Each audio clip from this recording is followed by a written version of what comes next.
Subscribe now and press the bell icon. Never miss an update. Hello students, a very good afternoon to all of you. स्वागत है आप सभी का महेंद्राज के official YouTube channel पर। So very good afternoon everyone. जितने भी लोग कनेक्ट हुए हैं, एक बार फटाफट से आप लोग क्या कर दीजिए, वीडियो को लाइक और शेयर कर दीजिए, क्योंकि आज की क्लास में हम एक बहुत ही इंपॉर्टेंट टॉपिक को डिस्कस करने वाले हैं और वो है यूनियन बजट। सो बजट को हम बहुत डिटेल में नहीं पढ़ेंगे, बजट से रिलेटेड हमारे जो इंपॉर्टेंट क्वेश्चन आंसर है उसको हम आज की क्लास में क्या करेंगे, डिस्कस करेंगे। तो जितने भी लोग कनेक्ट हुए हैं, एक बार फटाफट से आप लोग क्या कर दीजिए, वीडियो को लाइक और शेयर कर दीजिए, जिससे इस साल का हमारा जो बजट है यूनियन बजट 2022, इससे रिलेटेड जो भी इंपॉर्टेंट क्वेश्चन है उसको हम डिस्कस कर सकें। तो चलिए बिना किसी डिले के स्टार्ट करते हैं। और हमारा जो पहला क्वेश्चन है वो है, in which article of the constitution budget is mentioned as annual financial statement. आपको बताना है संविधान के किस अनुच्छेद में बजट का उल्लेख वार्षिक वित्तीय विवरण के रूप में किया गया है। हमारा जो कॉन्स्टिट्यूशन है उसमें बजट वर्ड को मेंशन नहीं किया गया है। बजट वर्ड की जगह जिस वर्ड को मेंशन किया गया है वो है एनुअल फाइनेंशियल स्टेटमेंट। तो आपको बताना है हमारे कॉन्स्टिट्यूशन में कौन से आर्टिकल में एनुअल फाइनेंशियल स्टेटमेंट को मेंशन किया गया है। आर्टिकल 110, 11, 12 या फिर 13। इसका करेक्ट आंसर क्या होगा, आपको बताना है कि हमारे कौन से कॉन्स्टिट्यूशन में बजट को as a annual financial statement mention किया गया है। और इसका जो करेक्ट आंसर है वो है article 112। So article 112 is the correct answer. Very well done. चलिए next question is, how many priority pillars has been outlined in the union budget 2022 and 23 presented by finance minister Nirmala Sitharaman. आपको बताना है वित्त मंत्री निर्मला सीतारमण द्वारा प्रस्तुत केंद्रीय बजट 2022-23 में कितने प्राथमिकता वाले स्तंभों को रेखांकित किया गया है। इसका मतलब ये है कि हमारा जो इस साल का बजट बना है उसके कितने फोकस एरियाज है, मतलब कितने एरियाज पर फोकस करके हमारे इस बजट को बनाया गया है। सो आपको यहाँ पर प्रायोरिटी पिलर्स बनाने हैं। पिलर्स का मतलब प्रायोरिटी एरियाज हो गए, फोकस्ड एरियाज हो गए, कि इन एरियाज पर फोकस करके कंप्लीट हमारे बजट को डिजाइन किया गया है, बनाया गया है।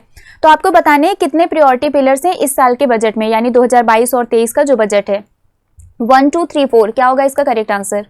इज इट ऑप्शन नंबर 1, 2, 3 और 4? जल्दी बताइए इसका करेक्ट आंसर क्या होगा। Okay, so the correct answer of this question is 4। कितने प्रायोरिटी पिलर हैं? 4 है, मतलब 4 ऐसे एरियाज हैं जिन पर फोकस करके कंप्लीट बजट को बनाया गया है। और वो जो 4 एरियाज है वो है आपका पीएम गति शक्ति, दूसरा इंक्लूसिव डेवलपमेंट, मतलब समावेशी विकास, सबका डेवलपमेंट एक जैसा हो, है ना, equal development. Next one is, जो थर्ड वन है वो है productivity enhancement and investment, sunrise opportunities, energy transition and climate action, and last one is financing of investment. So ये 4 हमारे प्रायोरिटी पिलर्स है जिन पर फोकस्ड हमारा पूरा बजट बनाया गया है। तो ओवरऑल अगर हम देखें तो हमारा जो बजट है वो इस साल इन्वेस्टमेंट और डेवलपमेंट पर ज्यादातर फोकस्ड है। चलिए next question is, according to the budget from which sector government has the maximum number of receipt. आपको बताना है बजट के अनुसार किस क्षेत्र की सरकार के पास सबसे अधिक प्राप्तियां हैं। Income tax, non debt capital receipt, borrowing and other liabilities या फिर कस्टम्स। क्या होगा इसका correct answer? According to budget from which sector government has the maximum number of receipt. Budget के अनुसार किस क्षेत्र की सरकार के पास सबसे अधिक प्राप्तियां हैं। क्या वो इनकम टैक्स से आता है, या फिर नॉन डेट कैपिटल रिसिप्ट से आता है, बारोइंग एंड अदर लायबिलिटीज से आता है, या फिर कस्टम से? क्या होगा इसका आंसर, जल्दी बताइए। Okay, so the correct answer of this question is borrowings and other liabilities. Borrowings and other liabilities is the correct answer. अगर हम इस पूरे चार्ट को देखें तो यहाँ पर सबसे ज्यादा परसेंटेज किसका दिखा रहा है, बारोइंग एंड अदर लायबिलिटीज का, मतलब 35% रिसिप्ट आपकी कहाँ से होती है, बारोइंग एंड अदर लायबिलिटीज से। उसके बाद आपका अदर सेक्टर से लाइक जीएसटी हो गया 16%, कॉर्पोरेशन टैक्स हो गया 15%, इनकम टैक्स भी 15% हो गया। सबसे ज्यादा रिसिप्ट किस सेक्टर से है, बारोइंग एंड अदर लायबिलिटीज से। चलिए next question is, what is the outlay of the capital expenditure of central government for 2022 and 23। आपको बताना है 2022-23 के लिए केंद्र सरकार के पूंजीगत व्यय का परिव्यय क्या है। कैपिटल एक्सपेंडिचर आपको बताना है कितना है। 8.58 लाख करोड़, 7.50 लाख करोड़, 6.51 लाख करोड़ या फिर 5.54 लाख करोड़। क्या होगा इसका correct answer? What is the outlay of the capital expenditure of central government for 2022 and 23। हमारे बजट 2022-23 के अकॉर्डिंगली कैपिटल एक्सपेंडिचर कितना है, जल्दी से कमेंट करके बताइए कैपिटल एक्सपेंडिचर कितना है। Okay very good. So rupees rupees 7.50 lakh crore is the correct answer. इसका जो करेक्ट आंसर है वो है 7.50 लाख करोड़। ये क्या है? ये कैपिटल एक्सपेंडिचर है। ठीक है, चलिए next question is what is the physical deficit target for physical year 2022 and 23 of union budget. आपको बताना है जो हमारा यूनियन बजट 2022 और 23 है, इसके लिए फिजिकल डेफिसिट टारगेट क्या है? 6.8% of GDP, 9.2% of GDP, 6.4% of GDP या फिर 4% ऑफ जीडीपी? क्या होगा इसका correct answer? What is the physical deficit target for physical year 22 and 23? Physical deficit क्या होता है? इसको राजकोषीय घाटा बोलते हैं। मतलब जब भी हमारा जो टोटल एक्सपेंडिचर है वो ज्यादा हो किससे? टोटल रिसिप्ट से, एक्सक्लूडिंग बारोइंग। बारोइंग को छोड़कर जो हमारी टोटल रिसिप्ट है वो कम है किससे? टोटल एक्सपेंडिचर से, तो वो कहलाता है फिजिकल डेफिसिट। फिजिकल डेफिसिट हमें ये बताता है कि हम कितना उधार ले सकते हैं। ठीक है, तो आपको बताना है 2022 और 23 के बजट के अकॉर्डिंगली फिजिकल ईयर 2022-23 के लिए फिजिकल डेफिसिट कितना है, और इसका जो करेक्ट आंसर है वो है 6.4% ऑफ जीडीपी। मतलब इससे हमें ये पता चलता है कि हम अपनी जीडीपी का 6.4% क्या कर सकते हैं? उधार ले सकते हैं। Very good.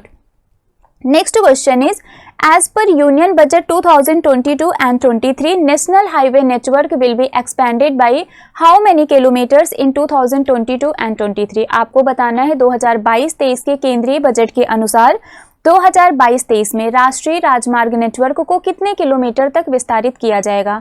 15,000, 20,000, 25,000 या फिर 30,000? क्या होगा इसका answer? As per the Union Budget 22 and 23, National Highway Network will be expanded by how many kilometers? आपको बताना है कि नेशनल हाईवे नेटवर्क को कितने किलोमीटर तक एक्सपैंड करने का एक टारगेट इस साल के बजट में रखा गया है, और इसका जो करेक्ट आंसर है वो है 25,000। क्या है करेक्ट आंसर? 25,000। और इसके लिए जो एलोकेटेड अमाउंट है वो कितना है? 20,000 crore rupees. Very good. Next question is what is the total expenditure in 2022 and 23 budget estimation? आपको बताना है 2022-23 के बजट एस्टिमेशन में टोटल एक्सपेंडिचर कितना है? टोटल एक्सपेंडिचर मतलब total revenue plus total expenditure. आपको बताना है क्या होगा? टोटल एक्सपेंडिचर का मतलब capital expenditure plus revenue expenditure, दोनों को अगर हम ऐड कर दें तो वो हमारा बनता है टोटल एक्सपेंडिचर। तो आपको बताना है टोटल एक्सपेंडिचर कितना है? 34.83 लाख करोड़, 37.70 लाख करोड़, 39.45 लाख करोड़ या फिर 22.84 लाख करोड़? इसका करेक्ट आंसर क्या होगा? जल्दी बताइए। ओके, सो इसका जो करेक्ट आंसर है वो है 39.45 लाख करोड़। सो जो टोटल एक्सपेंडिचर है इस साल का वो कितना है? 39.45 lakh crore. Next question is PM गति शक्ति is a transformative approach for. ये जो पीएम गति शक्ति है ये किसके लिए एक ट्रांसफॉर्मेटिव अप्रोच है? इकोनॉमिक ग्रोथ के लिए है, सोशल ग्रोथ के लिए है, सस्टेनेबल ग्रोथ के लिए है या फिर इकोनॉमिक ग्रोथ और सस्टेनेबल ग्रोथ दोनों के लिए है? क्या होगा इसका करेक्ट आंसर? पीएम गति शक्ति is a transformative approach for home. Option number 1, 2, 3, 4 क्या होगा इसका correct answer? Very well done. इसका जो करेक्ट आंसर है वो है बोथ ए एंड सी, मतलब economic growth and sustainable growth दोनों के लिए क्या है? ये ट्रांसफॉर्मेटिव अप्रोच है। नेक्स्ट क्वेश्चन इज पीएम गति शक्ति national master plan encompass how many engines for economic transformation, seamless multimodal connectivity and logistic efficiency? आपको बताना है पीएम गति शक्ति नेशनल मास्टर प्लान में आर्थिक परिवर्तन, निर्बाध मल्टीमॉडल कनेक्टिविटी और लॉजिस्टिक दक्षता के लिए कितने इंजन शामिल हैं? 7, 6, 5, 8? क्या होगा इसका आंसर? जल्दी बताइए इसका करेक्ट आंसर क्या होगा? पीएम गति शक्ति नेशनल मास्टर प्लान, इसमें कितने इंजन को इनकम्पास किया गया है? Very well done. इसका जो करेक्ट आंसर है वो है 7। क्या है correct answer? 7 is the correct answer. Next question is union budget 2022 and 23 proposes how many ropeway project under Parvatmala programme through triple P mode? Triple P mode क्या होता है? पब्लिक प्राइवेट पार्टनरशिप, मतलब पब्लिक का भी इन्वेस्टमेंट होगा, प्राइवेट का भी होगा, है ना? तो आपको बताना है इस साल का जो हमारा बजट है जिसमें पर्वतमाला प्रोग्राम को इंट्रोड्यूस किया गया है, इसमें कहा गया कि हम इतने रोपवे प्रोजेक्ट को बनाएंगे। रोपवे क्या होता है? हिली एरियाज में जो आपका रोपवे एक लिफ्ट टाइप से चलता है उसको हम क्या बोलते हैं? रोपवे बोलते हैं, है ना? तो पर्वतमाला प्रोग्राम, ये कितने रोपवे को बनाने का एक मतलब पर्वतमाला प्रोग्राम को इंट्रोड्यूस किया गया है कि इसके अंडर हम इतने रोपवे प्रोजेक्ट को क्या करेंगे? बनाएंगे। तो इसका करेक्ट आंसर क्या है? 8 रोपवे प्रोजेक्ट बनाए जाएंगे पर्वतमाला प्रोग्राम के अंडर। सो पर्वतमाला किससे रिलेटेड है?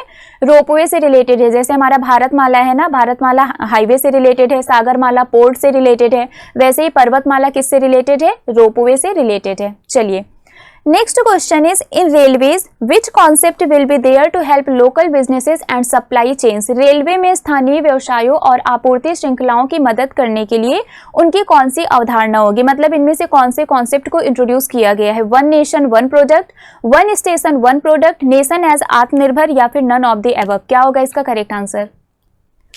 इन railway which concept will be there to help local business and supply chains. Very good. इसका जो करेक्ट आंसर है वो है वन स्टेशन वन प्रोडक्ट। इसका मतलब क्या हुआ, वन स्टेशन वन प्रोडक्ट का मतलब आप जिस भी सिटी से बिलोंग करते हैं वहाँ की जो भी फेमस चीज़ होगी उसको क्या किया जाएगा, स्टेशन पर उसको एग्जिबिट किया जाएगा, प्रदर्शित किया जाएगा, जिससे जो भी टूरिस्ट आएंगे तो उनको एक आइडिया मिल जाएगा कि यहाँ पर ये चीज़ सबसे फेमस है और इसकी जो ओरिजिनल क्वालिटी है वो यहीं पर मिलती है। तो उससे क्या होगा, जो एक्सपोर्ट इम्पोर्ट का काम है ना, वो एक तरीके से एक्सपेंड करेगा, ट्रेडिंग इंक्रीज होगी, है ना, ट्रेडिंग को इन्हेंस किया जाएगा और जो लोकल बिजनेसेस वगैरह हैं वो भी इनहेंस हो जाएंगे। So one station one product concept को क्या किया गया है, इंट्रोड्यूस किया गया है। Next question is how many Vande Bharat trains will be manufactured according to the budget 2022। कितने वंदे भारत ट्रेनों का निर्माण किया जाएगा, 500, 400, 300, 200। इसका करेक्ट आंसर क्या होगा, how many Vande Bharat trains will be manufactured. Okay very good. इसका जो करेक्ट आंसर है वो है 400। क्या है correct answer, 400 is the correct answer. Next question is PM divine scheme will be implemented for which of the following region of India. आपको बताना है पीएम डिवाइन योजना भारत के निम्नलिखित में से किस क्षेत्र के लिए लागू की जाएगी। North east region, eastern region, northern region या फिर ड्रॉट सेंट्रिक रीजन। क्या होगा इसका correct answer. PM divine scheme will be implemented for which of the following region of India. North east region, eastern region, northern region, drought centric region. इसका answer क्या होगा। Okay very good. इसका जो correct answer है वो क्या है, north east reason. यहाँ पर आपको क्लियरली दिख रहा है एनई, एनई से क्या होगा आपका नॉर्थ ईस्ट रीजन होगा। आप लोग कमेंट करके बताइए पीएम डिवाइन का पूरा फुल फॉर्म क्या है। चलिए next question is as proposed in union budget 2022 and 23 how many TV channels will cover one class one TV channel programme of PM e Vidya. आपको बताना है कि केंद्रीय बजट 2022-23 के अकॉर्डिंगली कितने टीवी चैनल्स को one class one TV channel जो programme है पीएम ई विद्या उसमें कवर किया जाएगा। पहले हम लोगों ने देखा था लॉकडाउन के टाइम पर इस पीएम ई विद्या प्रोग्राम को लाया गया था, जैसे 12 ऐसे टीवी चैनल्स थे जिन पर क्लासेस रन कराई जा रही थी।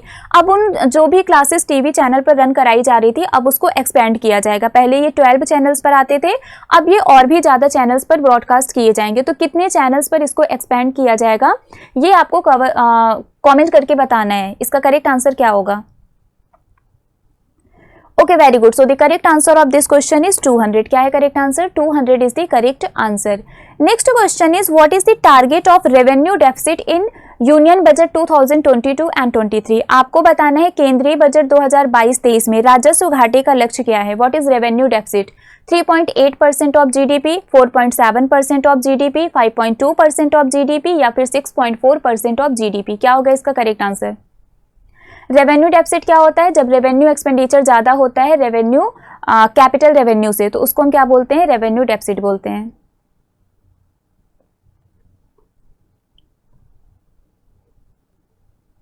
ओके सो इसका जो करेक्ट आंसर है वो है 3.8% ऑफ जीडीपी। क्या है correct answer, 3.8% of GDP. Next question is how much percent of surcharge will be levied on the cooperatives whose total income is between 1 crore and 10 crore rupees as per union budget 2022 and 23। केंद्रीय budget 2022-23 के अनुसार जिन सहकारी समितियों की कुल आय 1 करोड़ से 10 करोड़ रुपए के बीच पर है उन पर कितना प्रतिशत सरचार्ज लगाया जाएगा, अधिभार लगाया जाएगा। 7%, 8%, 5% या फिर 10%। क्या होगा इसका आंसर, 7%, 8%, 5%, 10%। Okay so the correct answer of this question is 7%। क्या होगा इसका correct answer, 7% is the correct answer. Next one is as per union budget 2022 and 23 employers contribution to the NPS account of state government employees will now be. आपको बताना है केंद्रीय budget 2022-23 के अनुसार राज्य सरकार के कर्मचारियों के एनपीएस खातों में नियोक्ता का योगदान अब कितने परसेंट होगा, 10% होगा, 12% होगा, 14% होगा या फिर 16% होगा। क्या होगा इसका करेक्ट आंसर, 10%, 12%, 14% या फिर 16%। जल्दी बताइए इसका आंसर क्या होगा। Okay, so the correct answer of this question is 14%. इसका करेक्ट आंसर क्या है? 14% is the correct answer. Next question is how much tax will be levied on the income from transfer of any virtual digital asset as proposed in budget 2022 and 23. Budget 2022-23 में प्रस्तावित किसी भी आभासी digital संपत्ति के हस्तांतरण से होने वाली आय पर कितना कर लगाया जाएगा? मतलब अगर आप डिजिटल एसेट से कोई भी इनकम अर्न करते हैं तो उस पर आपको कितने % का टैक्स पे करना पड़ेगा, ये आपको बताना है.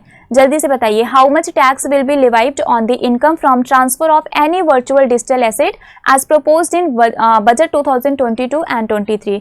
10%, 20%, 25% या फिर 30%. और इसका जो करेक्ट आंसर है वो है 30%. मतलब अगर आप किसी भी वर्चुअल डिजिटल एसेट से इनकम अर्न करते हैं तो उस पर आपको 30% का टैक्स पे करना पड़ेगा. चलिए, next question is what will be the function of agricultural drones. आपको बताना है कि कृषि ड्रोन का कार्य क्या होगा. Crop assessment, crop harvesting, digitization of land record, both 1 and 3. जो एग्रीकल्चरल ड्रोन्स हैं वो इनमें से कौन सा वर्क परफॉर्म करेंगे? क्रॉप को एसेस करेंगे, क्रॉप को हार्वेस्ट करेंगे, लैंड रिकॉर्ड को डिजिटाइज करेंगे या फिर बोथ 1 and 3 दोनों होगा. Okay, very good. So 1 and 3 is the correct answer. मतलब क्रॉप को एसेस भी करेंगे, उसका आकलन करेंगे और लैंड रिकॉर्ड को डिजिटाइज भी करेंगे. Next question is who will provide funds to finance startup for agriculture and rural enterprise as laid down in budget 2022 and 23. कृषि और ग्रामीण उद्यम के लिए वित्त स्टार्टअप को वित्त कौन प्रदान करेगा? जैसा कि बजट 2022 और 23 में निर्धारित किया गया. ऑब्वियस सी बात है, एग्रीकल्चर से रिलेटेड जो भी चीजें होती हैं उनको फाइनेंस कौन प्रोवाइड करता है? उनको फाइनेंस प्रोवाइड करता है नाबार्ड. तो इसका करेक्ट आंसर क्या होगा? NABARD will be the correct answer. Next question is what will be the total outlay of Ken Betwa project. Ken Betwa project क्या है? यहाँ पर केन और बेतवा को क्या किया जा रहा है? आपस में इंटरलिंक किया जा रहा है. अटल जी का एक विजन था कि नदियों को नदियों से जोड़ा जाए. इसका रीजन क्या था? रीजन ये था कि बहुत सारे ऐसे एरियाज होते हैं, कुछ नदी होती है जहाँ पर पानी बहुत ज्यादा होता है तो वहाँ पर बाढ़ आ जाती है, कुछ नदी ऐसी होती है जहाँ पर पानी बहुत कम होता है तो वहाँ पर सूखा पड़ जाता है. तो जब हम नदियों को आपस में जोड़ देंगे तो ना कहीं पर बाढ़ आएगी और ना कहीं पर सूखा पड़ेगा, लेवल बराबर रहेगा, है ना. तो इसी चीज को ध्यान में रखते हुए ये केन बेतवा प्रोजेक्ट को लाया गया जहां पर दोनों नदियों को आपस में जोड़ा जा रहा है. तो आपको बताना है इस प्रोजेक्ट के लिए टोटल कितना अमाउंट एलोकेट किया गया है as per the budget 2022 and 23. और इसका जो करेक्ट आंसर है वो है 1400 करोड़ रुपीस. क्या है correct answer? 1400 crore rupees is the correct answer. चलिए, next question is union budget 2022 and 23 proposed to extend emergency credit linked guarantee scheme up to which year and month. देखिए, ये क्या था आपका ECLGS. जब लॉकडाउन हुआ था, लॉकडाउन के बाद सारी चीजें बंद हो गई थी. उसके बाद सबसे ज्यादा इफेक्ट जो हुआ था, सभी सेक्टर्स इफेक्ट हुए थे. MSMEs को भी बहुत सारा नुकसान हुआ था. जो माइक्रो स्मॉल मीडियम इंटरप्राइजेस थे, इनको फिर से अपना बिजनेस स्टार्ट करने के लिए, फिर से स्टार्टअप करने के लिए एक फंड की जरूरत थी, फाइनेंस की जरूरत थी. अगर इनको फंड प्रोवाइड नहीं किया जाता तो इनमें से बहुत सारे ऐसे स्टार्टअप्स थे जो बंद हो सकते थे, खत्म हो सकते थे. तो इनके इस प्रॉब्लम को ध्यान में रखते हुए गवर्नमेंट ने क्या किया था? ECLGS यानी कि emergency credit linked guarantee scheme को लॉन्च किया, जहां पर MSMEs को फाइनेंस प्रोवाइड किया गया और अभी इस स्कीम को एक्सटेंड कर दिया गया है एक और साल तक के लिए. मतलब इसका आंसर क्या होगा? मार्च 2023. पहले ये मार्च 2022 तक के लिए क्या था? वैलिड था, बट इसी साल मार्च 2023 में इसको एक्सटेंड कर दिया गया एक और साल के लिए और अब ये आपका मार्च 2023 तक के लिए क्या है? वैलिड है. चलिए, next question is which of the following scheme has been proposed for MSME under union budget 2022 and 23. आपको बताना है MSMEs के लिए इनमें से कौन सा प्रोग्राम बजट में मेंशन किया गया है जिससे जो भी हमारे MSMEs हैं उनके परफॉर्मेंस को रेज किया जाएगा और एक्सेलरेट किया जाएगा, वो और बेटर परफॉर्म कर सके. इस चीज को ध्यान में रखते हुए हमारे बजट में MSMEs के लिए एक स्कीम इंट्रोड्यूस किया गया है. उसका नाम क्या है? ECLG scheme, CGTMSE scheme, ramp program या फिर PM डिवाइन स्कीम. और इसका जो करेक्ट आंसर है वो है रैंप प्रोग्राम. क्या है इसका correct answer? Ramp program. Ramp का फुल फॉर्म है raising and accelerating MSME performance. So raising and accelerating MSME performance is the full form of the ramp program और ये MSMEs के लिए लॉन्च किया गया है. Next question is what is the budget outlay for ramp program. आपको बताना है एमएसएमईज के लिए ये जो रैंप प्रोग्राम लॉन्च किया गया है, raising and accelerating MSME performance, इसके लिए कितना अमाउंट एलोकेट किया गया है जिसकी हेल्प से एमएसएमईज की हेल्प की जा सकेगी। 3000 crore rupees, 4000 crore rupees, 5000 crore rupees या फिर 6000 करोड़ रुपीज। क्या होगा इसका करेक्ट आंसर, जल्दी से कॉमेंट करके बताइए। Okay, so the correct answer of this question is 6,000 crore rupees. 6,000 crore rupees is the correct answer. Next question is which of the following finance minister holds the record for delivering the longest budget speech in India? आपको बताना है निम्नलिखित में से किस वित्त मंत्री के पास भारत में सबसे लंबा बजट भाषण देने का रिकॉर्ड है। निर्मला सीतारमण, पी चिदम्बरम, अरुण जेटली या फिर जवाहरलाल नेहरू। इसका करेक्ट आंसर क्या होगा। सबसे लॉन्गेस्ट बजट स्पीच इंडिया में किसने दिया है, इसका जो करेक्ट आंसर है वो है निर्मला सीतारमण। निर्मला सीतारमण जी ने सबसे लॉन्गेस्ट बजट स्पीच का इन्होंने क्या किया है, एक रिकॉर्ड बनाया है। Next question is union budget 2022 and 23 has announced to reduce custom duty on cut and polished diamond and gem stone to how much %। इस बार का हमारा जो बजट था 2022 और 23 का, उसमें जो भी हमारे पॉलिश्ड डायमंड और जेम स्टोन्स हैं उस पर जो कस्टम ड्यूटी है उसको रिड्यूस कर दिया गया है। तो आपको बताना है कितने % तक इसको रिड्यूस किया गया है, 3%, 4%, 5% या फिर 6%। और इसका जो करेक्ट आंसर है वो है 5%। मतलब इस पर 5% तक का जो कस्टम ड्यूटी है उसको क्या कर दिया गया है, रिड्यूस कर दिया गया है। Next question is what is the gross GST collection for the month of January 2022 as given in the union budget 2022। मतलब आपको ये बताना है कि जनवरी मंथ में, इस साल का जो जनवरी मंथ है, पहला महीना जो था, उसमें टोटल कितना जीएसटी कलेक्ट किया गया था। 1.30 लाख करोड़, 1.40 लाख करोड़, 1.60 लाख करोड़ या फिर 1.80 लाख करोड़। इसका करेक्ट आंसर क्या होगा, जनवरी मंथ में कितना जीएसटी कलेक्ट किया गया था। इसकी कंप्लीट लिस्ट आप लोगों के पास है लास्ट मंथ तक की। Very good, so 1.40 lakh crore is the correct answer.